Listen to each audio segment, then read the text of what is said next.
The shot that tore through the still morning air didn't just shatter the pristine silence of Willow Creek. It changed the course of Faith Carlton's unwanted existence forever. She ducked behind the general store, clutching her worn shawl tightly around her shoulders, her heart pounding like a stampede of wild mustangs as the gunfight erupted in the dusty main street of the small frontier town. Faith had learned long ago to make herself invisible when trouble came, a skill that had kept her alive all 20 years of her lonely life. It was 1875 in the Colorado Territory, and Faith had become accustomed to the whispers that followed her wherever she went. Unwanted. They called her the abandoned daughter of a saloon girl who died in childbirth and a father who never claimed her. Raised by reluctant townsfolk who passed her from home to home until she was old enough to work, Faith had grown up with the bitter knowledge that she belonged nowhere and to no one. Her copper-colored hair fell across her face as she peered around the corner of the building, watching as the notorious Blackwater Gang exchanged gunfire with the town's newly appointed sheriff and his deputies. She should have stayed hidden, should have remembered her place in the shadows, but something about the injured man crawling toward the alley caught her attention. Blood soaked through his dusty white shirt, and his black hat had fallen from his head, revealing dark hair that caught the morning sunlight. He wasn't one of the outlaws. She had seen him around town these past few weeks, quiet, solitary, keeping to himself. Faith had noticed him because people like her recognized others who carried invisible burdens. Without thinking, she darted from her hiding place, keeping low as bullets whistled overhead. Reaching the wounded man, she grabbed his arm. "Lean on me," she whispered urgently. "Quick, before they see us." His blue eyes, clouded with pain, met hers in surprise. "Leave me," he managed through gritted teeth. "Too dangerous." "I am used to danger," Faith replied, summoning strength she didn't know she possessed to help the stranger to his feet. "My room is just behind the mercantile. We can make it if we hurry."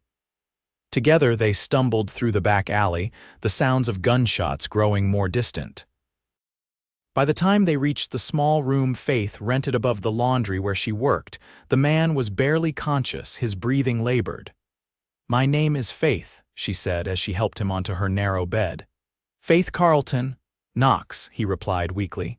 "Knox Patterson." Faith worked quickly, cutting away his bloodied shirt with her small sewing scissors to reveal a bullet wound in his left shoulder. It wasn't the first time she had tended to injuries. Working in the laundry meant she often helped the town's overworked doctor by washing bandages, and she had learned a thing or two about wound care over the years. "What brought you into the middle of that firefight, Mr. Patterson?" she asked, partly to keep him conscious and partly out of genuine curiosity as she cleaned the wound with whiskey she kept for medicinal purposes. Knox hissed in pain but remained still under her ministrations. "Was heading to the telegraph office," he explained. "Wrong place, wrong time." As Faith worked to remove the bullet with a pair of tweezers she had sterilized in the flame of her oil lamp, she studied the stranger's face. He was handsome in a weathered way, with lines at the corners of his eyes that spoke of both laughter and sorrow. She guessed him to be in his early 30s, though the West aged men quickly. "You're new to Willow Creek," she observed, focusing on her task to avoid meeting his intense gaze. "Arrived 3 weeks ago," Knox confirmed, his voice strained. "Bought Old Man Harrington's ranch outside town." Faith nodded. The Harrington place had been empty for nearly a year since the old rancher died. It was a beautiful piece of land with a creek running through it, though the buildings had fallen into disrepair. "There," she said with satisfaction as the bullet came free. "Not too deep." "You're fortunate." Knox gave a humorless laugh. "Fortunate isn't a word I'd use to describe myself these days." Faith cleaned the wound thoroughly before stitching it closed with careful, even sutures. Her fingers were nimble from years of mending torn clothing at the laundry. "You have a gentle touch," Knox remarked, studying her face. "Where did you learn to do this?" "Necessity," Faith replied simply. "When you're on your own, you learn what you need to survive." Something in her tone made Knox look at her more intently. "You're alone here." "I have been alone everywhere," she said matter-of-factly, tying off the last stitch. "But I manage well enough." She wrapped clean bandages around his shoulder and helped him sit up slightly. "You should rest. The sheriff will be looking for witnesses once the shooting stops, but I doubt he'll come knocking at my door. No one usually does." Knox caught her wrist as she moved away. His touch was surprisingly gentle for a man with such calloused hands. "Thank you, Faith Carlton."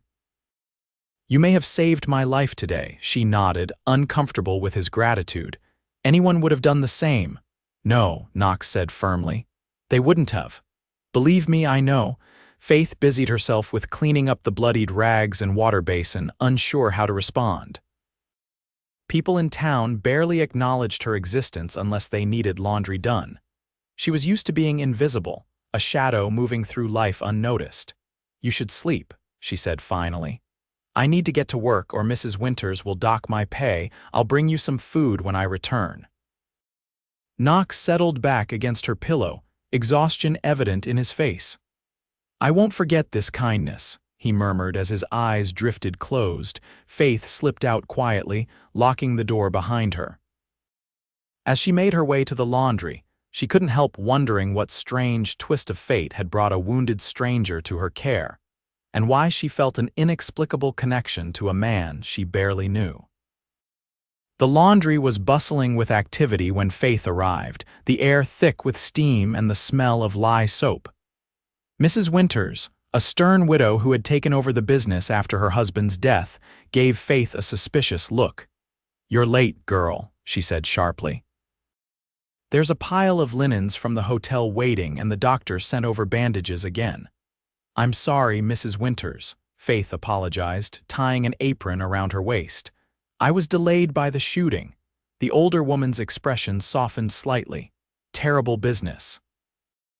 They say 2 of the Blackwater Gang were killed and the rest fled, sheriffs organizing a posse to go after them."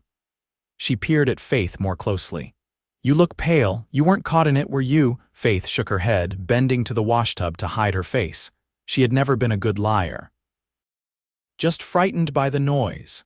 Mrs. Winters seemed satisfied with this explanation and moved away to attend to a customer. Faith worked methodically, her mind on the wounded man in her room. What would happen when he recovered? Would he simply thank her and leave, like everyone else in her life had done? The day passed slowly, her hands red and raw from the hot water and harsh soap. By evening, when she was finally free to leave, Faith stopped at the general store to purchase a loaf of bread and some dried beef with her meager savings. She also collected a few herbs from the small garden she maintained behind the laundry, herbs that would help with healing and preventing fever. When she returned to her room, she found Knox awake, sitting up against the headboard. Some color had returned to his face, though pain still tightened the corners of his mouth. "You came back," he said, something like relief in his voice. Faith set down her purchases. "Of course I came back." "This is my room," she replied practically. "How are you feeling?" "Like I've been shot," Knox answered with a wry smile that transformed his face, making him appear younger and less burdened. "But better than I might have been without your help." Faith busied herself making a simple stew with the dried beef and some vegetables she had been saving. The small stove in the corner of her room provided both warmth and a cooking surface. "The sheriff got 2 of the Blackwater Gang," she informed him as she worked. "The others escaped." "There's a posse going after them," Knox nodded, his expression darkening. "Frank Blackwater has been terrorizing this territory for years.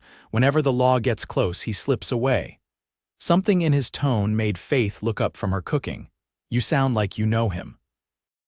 A muscle jumped in Knox's jaw. "I know him," he confirmed grimly. "He and his men raided my ranch in Wyoming 2 years ago, killed my wife, burned everything to the ground." Faith's heart constricted at the raw pain in his voice. "I'm sorry," she said softly, understanding now why he had described himself as fortunate. "Is that why you came to Willow Creek, looking for revenge?" Knox was silent for a long moment. "I tracked them across 3 territories," he finally said, Not for revenge, for justice. He met her gaze steadily. But I lost their trail months ago, buying the Harrington place. That was me trying to start over. Then today there they were, bold as brass, riding into town like they owned it. Faith brought him a bowl of stew and sat on the edge of the bed. What will you do now? Heal, Knox replied, accepting the food gratefully. Then decide. Though I suspect Frank will be long gone by the time I'm back on my feet. They ate in comfortable silence. Faith couldn't remember the last time she had shared a meal with another person in her small room. It felt strange but not unpleasant. Tell me about yourself, Knox said suddenly. You've lived here long, Faith shrugged. All my life. My mother died having me. She worked at the Silver Dollar. She didn't need to explain further. Everyone knew what kind of women worked at the saloon. No one knew who my father was, or if they did, they never said. I was passed around until I was old enough to work, then Mrs. Winters took me on at the laundry. I've been there since I was 12. Knox's expression remained carefully neutral, but his eyes reflected understanding rather than judgment. And they call you Unwanted, he stated rather than asked. Faith's head snapped up in surprise. How did you? I've heard the whispers, Knox said gently. Even newcomers hear gossip. Small towns run on it. A flush of shame colored Faith's cheeks. It doesn't matter, she said, though they both knew it was a lie. I've made my peace with who I am. And who is that? Knox asked. The question caught her off guard. No one had ever asked Faith who she was. They had always been content to tell her what she was. She began, then faltered. I'm just me, Faith Carlton. Knox's smile was warm. That seems like more than enough to me. The following days established a rhythm between them. Faith would work at the laundry during the day, returning with food and news from town. Knox grew stronger, the wound healing cleanly thanks to Faith's careful attention. They talked for hours in the evenings about books they had read, places Knox had seen in his travels, dreams Faith had never spoken aloud to anyone before. I've always wanted to see the ocean, she admitted one night as they sat by the open window, watching stars appear in the darkening sky. They say it stretches as far as the eye can see with no end in sight. Is it true? Knox nodded, his eyes distant with memory. It's true. The water goes on forever and the sound it makes. There's nothing like it in the world, the waves crashing against the shore day and night, never stopping. It sounds wonderful, Faith said wistfully. It is, Knox agreed. Maybe you'll see it someday, Faith smiled sadly. Some dreams aren't meant for people like me. Knox turned to look at her then, his gaze intense. What kind of people are you, Faith Carlton? She looked away. Unwanted people. People who don't belong anywhere. Everyone belongs somewhere, Knox insisted. Sometimes it just takes longer to find that place. A week after the shooting, Knox was able to stand and move about the small room without assistance. Faith knew their time together was drawing to a close, and the thought filled her with an unexpected sadness. She had grown accustomed to his presence, to having someone who looked at her as if she mattered. I should return to my ranch tomorrow, Knox said that evening as Faith changed his bandages. I've imposed on your kindness long enough, Faith nodded, keeping her eyes on her task. Your wound is healing well, just be careful not to tear the stitches. Knox caught her hand, stilling her movements. Faith, look at me. Reluctantly, she raised her eyes to his. Come with me, he said simply. Faith's heart skipped a beat. What? Come to the ranch, Knox repeated. I need help getting the place in order and winter's coming. There's too much work for one person, especially one with a healing bullet wound. You're offering me a job? Faith asked, trying to understand. Knox hesitated. For now, yes, a job, room, and board, but He stopped, seeming to struggle with his words. I've enjoyed your company, Faith. More than I thought possible after everything that happened. When you're around, the ghosts don't seem so loud. Faith withdrew her hand gently, moving away to the window. Outside, Willow Creek was settling into evening, lights appearing in windows, the distant piano from the saloon carrying on the night air. This town had never been kind to her, had never been home, yet it was all she knew. I have obligations here, she said hesitantly. Mrs. Winters depends on me at the laundry. Knox stood, moving to stand behind her. Mrs. Winters can find another pair of hands, but if you wish to stay, I understand. The choice is yours. Faith turned to face him, searching his eyes for any sign of pity or ulterior motive, but found only sincerity. Why would you want me there? She asked, the question that had been burning inside her since he made his offer. For a moment, Knox was silent. When he spoke, his voice was rough with emotion. Because when I'm with you, I remember what it feels like to hope for tomorrow instead of dreading it. His honesty left Faith breathless. No one had ever needed her before, not really. She had always been tolerated, endured, but never wanted. I'll think about it, she promised. Knox nodded, accepting her answer without pressing. That's all I ask. The next morning, Faith rose early and went to speak with Mrs. Winters. The older woman seemed unsurprised by Faith's resignation. Been expecting something like this, she said, folding her arms across her ample bosom. Saw how that rancher looked at you when he came asking after you last week. Faith blinked in confusion. Knox came here, Mrs. Winters nodded, wanted to know if you'd be missed if you left town. Told him straight this place has never appreciated what it had in you, Faith Carlton. Faith was stunned. She had never heard Mrs. Winters speak so kindly about her before. You go on, the older woman continued, her voice gruff with unexpressed emotion. Find whatever happiness you can. God knows you've earned it. Faith impulsively hugged her employer, perhaps the closest thing to a mother she had ever known. Mrs. Winters stiffened in surprise before awkwardly patting her back. There, she muttered. No need for all that, off with you now. By midday, Faith had packed her few belongings, some clothes, a worn Bible that had been her mother's, the herb book she treasured, and a small wooden box containing her savings. Knox was waiting outside with 2 horses, looking stronger than he had in days despite the sling supporting his injured arm. You're coming? He asked, hope lighting his eyes when he saw her bundle. Faith nodded.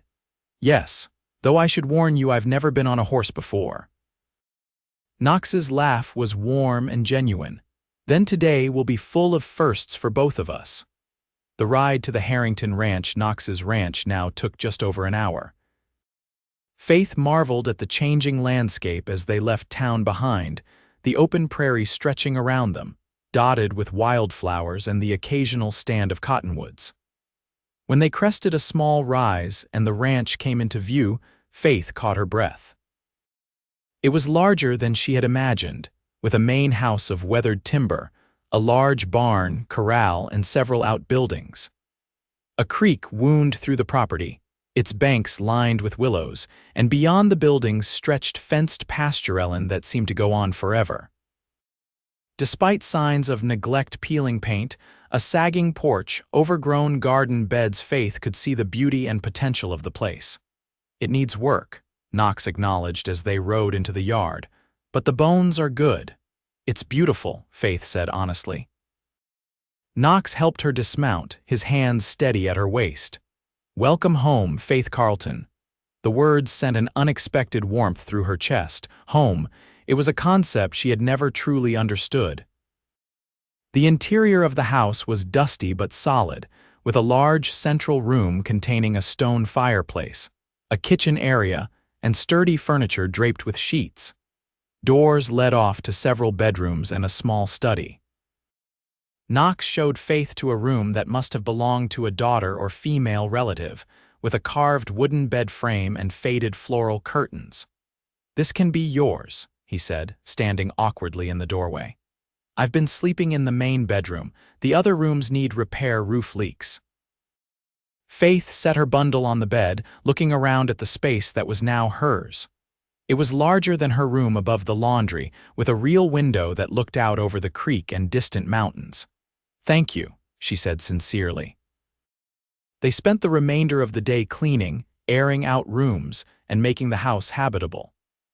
Knox explained his plans for the ranch. As they worked, he had brought a small herd of cattle with him from Wyoming, currently grazing on the north pasture, and intended to expand it over time. There was good water on the property, fertile soil for growing crops, and plenty of room for horses. "I want to build something that will last," he told Faith as they sat on the porch that evening, watching the sunset paint the sky in spectacular shades of orange and pink. "Something I can be proud of." "You will," Faith said with certainty, surprised by her own conviction. There was something about Knox Patterson that inspired confidence, a quiet determination that spoke of a man who had been broken but refused to stay down. The next few weeks established a routine between them. Knox taught Faith to ride, his patience never wavering as she struggled to master the basics. She took over the running of the household, making the neglected house into a home bit by bit. They worked side by side mending fences, tending the small vegetable garden Faith had planted, and caring for the animals. In the evenings, they would sit by the fire, sometimes talking, sometimes companionably silent. Knox had a collection of books, treasured possessions he had managed to save before his Wyoming ranch was destroyed, and he would often read aloud while Faith sewed or mended. Gradually, Faith began to learn the story of the man who had brought her to this new life. Knox had been a successful rancher in Wyoming, married to his childhood sweetheart, Elizabeth. They had been building their dream together when the Blackwater Gang swept through the area, rustling cattle and terrorizing isolated homesteads. Knox had been away when they attacked his ranch. He returned to find his home in ashes and his wife gone. "I buried her beneath her favorite oak tree," Knox told Faith one night, his voice hollow with remembered grief. "Then I packed what I could salvage and went after them." Faith's heart ached for him. "Did it help?" she asked softly. "The hunting," Knox considered the question thoughtfully. "Not in the way I thought it would. It gave me purpose when I had none but the anger. It's a poor companion for the long trail." "Is that why you stopped? Why you bought this place?" "Partly," Knox admitted. "I realized I was becoming something I didn't recognize, someone Elizabeth would have been ashamed of. And I was tired, Faith. Tired of living only for vengeance." Faith understood tiredness of the soul. She had carried her own weariness for years, the exhaustion that came from never belonging, from always being the outsider. As autumn progressed toward winter, Faith noticed subtle changes in her relationship with Knox.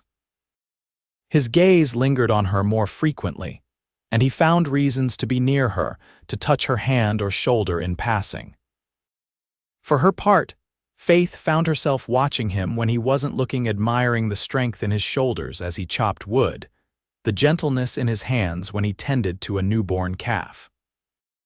They had visitors occasionally, neighboring ranchers curious about the newcomer, the town doctor checking on Knox's healing wound, the sheriff updating them on the continuing search for the remaining Blackwater Gang members.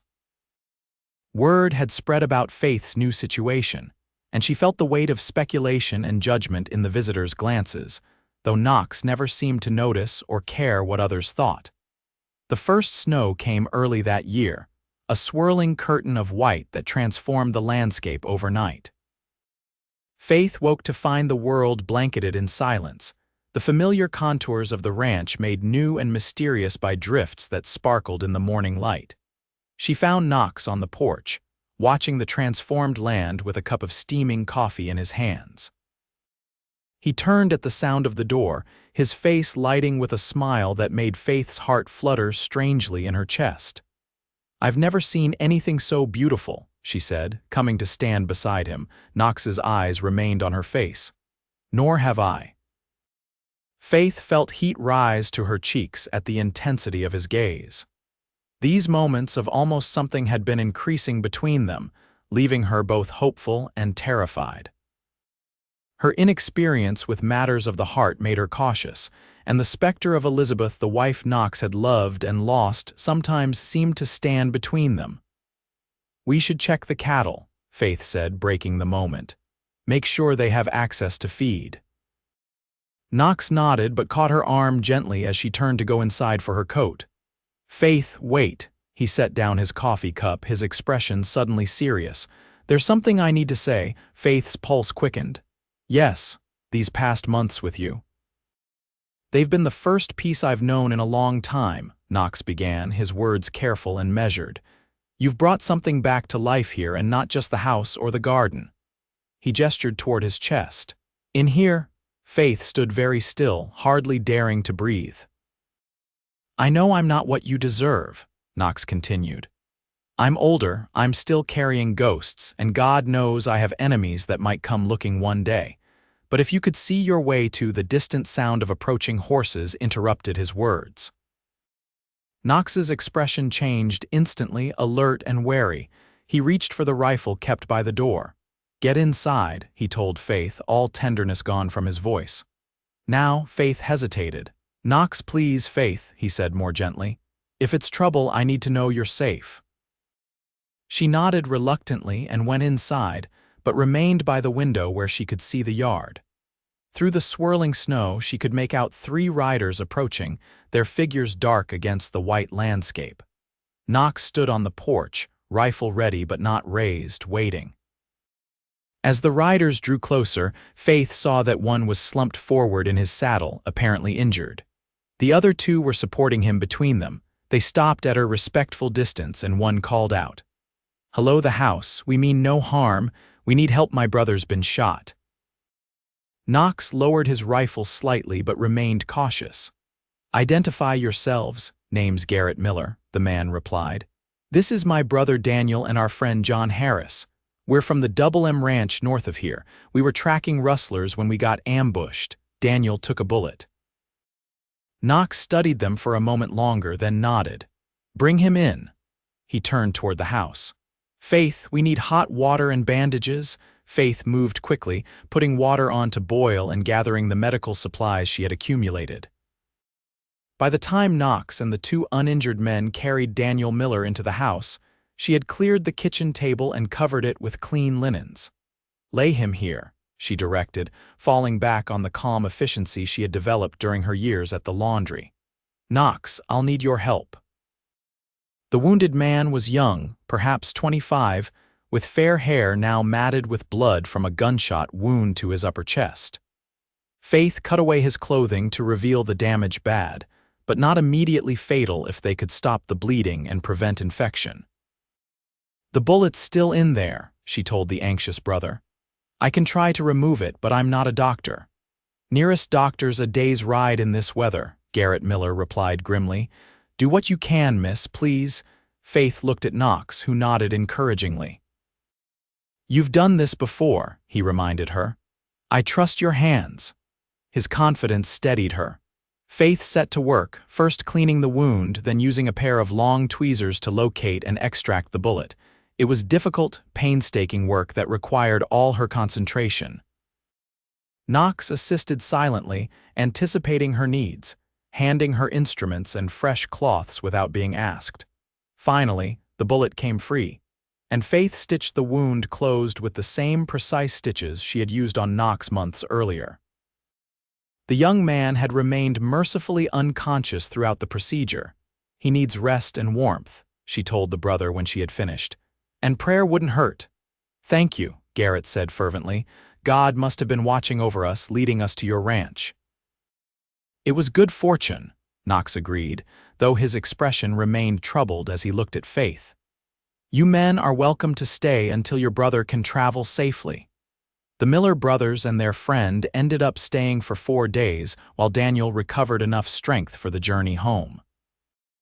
During that time, Knox and the other men rode out to investigate the site of the ambush. They returned grim-faced, with news that confirmed Knox's suspicions. "It was the Blackwater Gang," he told Faith that night when they were alone in the kitchen. "They've circled back to the territory." Faith's stomach tightened with fear. "How do you know?" "Tracks, descriptions of the men, their methods," Knox replied. "And this?" He placed a carved wooden token on the table between them, a black wolf's head. "Frank Blackwater's calling card. He leaves them for the law to find, taunting them." Faith stared at the sinister object. "What will you do?"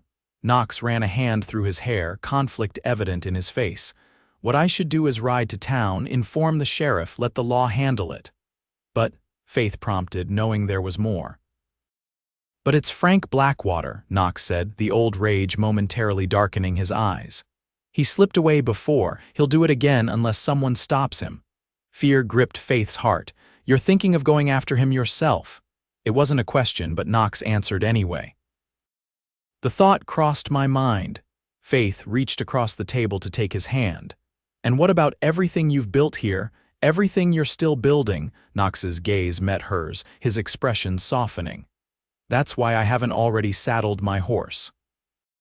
Because for the first time in years I have something I'm not willing to lose. He turned his hand to clasp hers. Someone I'm not willing to lose. The confession hung between them, changing everything. Then stay, Faith whispered. Choose life, not vengeance. Knox brought her hand to his lips, pressing a gentle kiss to her knuckles. When did you become so wise, Faith Carlton? When someone finally gave me a reason to hope, she replied honestly. The Millers departed the next morning, carrying with them Knox's message for the sheriff about the Blackwater Gang's return to the area. Faith watched them ride away, aware that a chapter was closing and another beginning. That evening, as they sat before the fire, Knox took her hand. I never finished what I was trying to say before the Millers arrived. Faith's heart quickened. I remember. Knox shifted to face her more directly. Faith Carlton, when I lost Elizabeth and everything we had built together, I thought my life was over. I existed only for revenge until I took a bullet in Willow Creek and a copper-haired angel with gentle hands saved me. Faith blushed at his words. I'm no angel, Knox. You are to me, he said simply.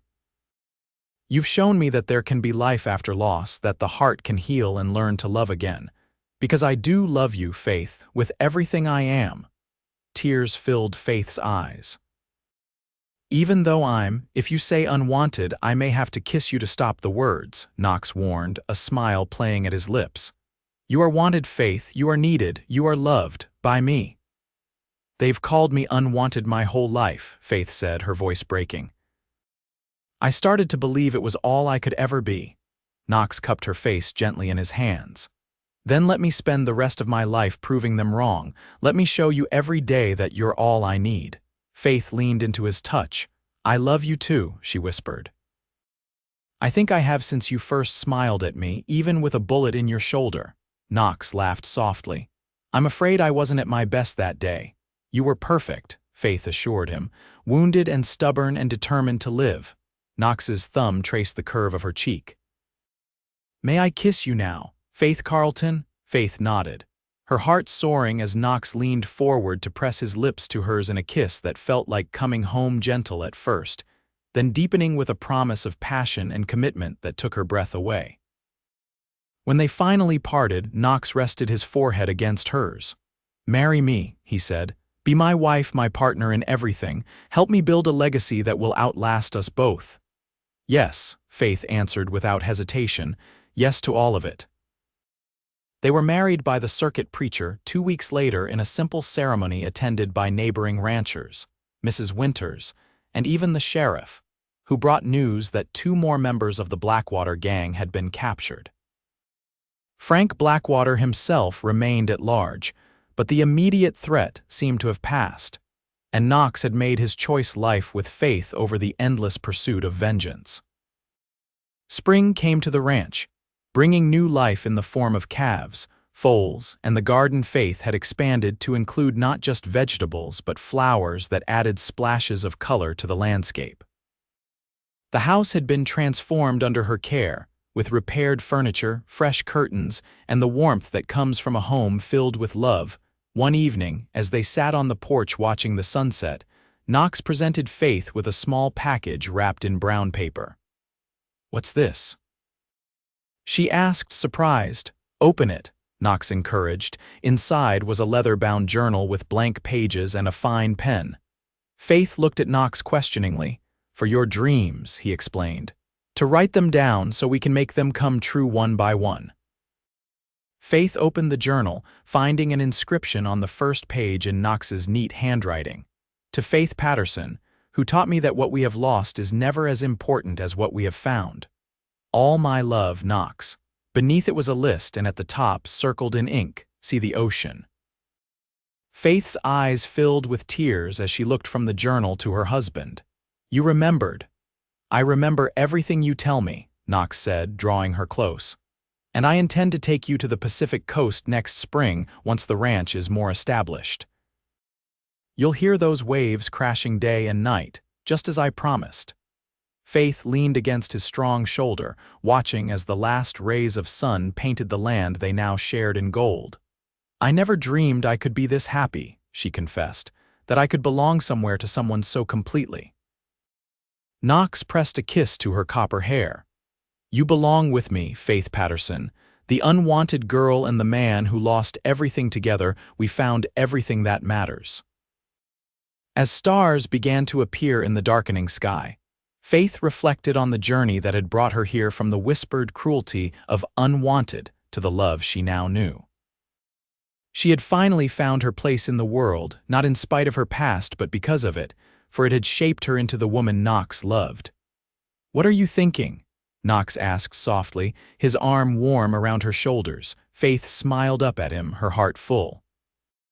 "That sometimes the things we think define us, like being unwanted or losing everything, are just the beginning of a much greater story." "Our story," Knox agreed, and sealed the promise with a kiss as the first star of evening blessed their newfound happiness with its steady light.